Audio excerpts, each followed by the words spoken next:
it's Wigan Rugby League, so I think you often have that feeling of people love to knock you over. The history of the club, etc. I think we're always used to teams bringing the best against us. So although I think it's a good strapline, I don't think it's that much different for a club like Wigan.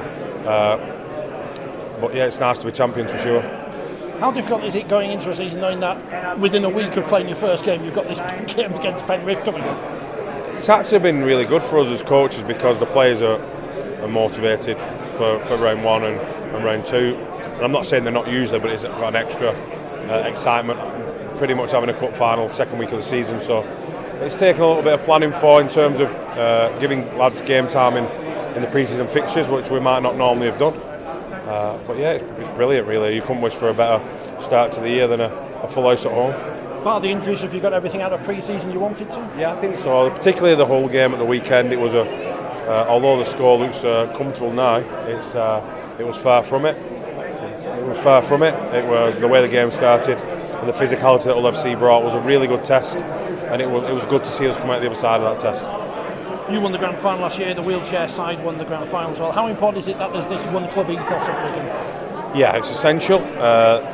It's what we want our players to stand for is to be humble, well-mannered, respectful, to promote inclusivity. So to do that, we've got to practice what we preach, and we want the best for everyone who's a member of our club, who's a member of our town, and it's led from the top with Mike, Chris Brooks, and Chris Odlinski, and I wouldn't like to coach any other way. I think it's the best way to set an example to the people of the town, and it's what we believe. Obviously, Lee winning the Challenge Cup last year was a big year for the whole borough, for you all to back that up again this year. Yeah, it's really proud to celebrate the borough. We had a visit to the council town hall a few weeks ago, and it does strike home to you how much we've achieved. And credit to Lee, I think they're certainly going to be in the mix for honours again this year. So hopefully the town can enjoy more success, and it can only be good for the borough. Speaking to Liam Farrell this time last year about how important it is to represent Wigan, I grew up with the club winning everything. How much does that weigh on you, that the Wigan badge, the Wigan history?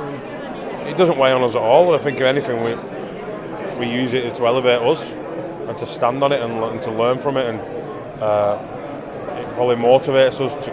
But also, it makes it very real. It makes success is something that's there for you if you work hard and you support one another. You keep improving. You get your own days in piece of history, and that's what we found, and we want more of it. Winning a Challenge Cup, winning a grand final, and you've got the World Club Challenge coming up to complete that set.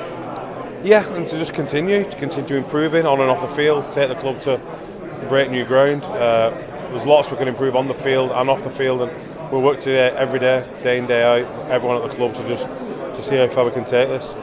Finally, they've renamed the Man of the Match, the Player of the Match award at the grand final after Rob Burrow.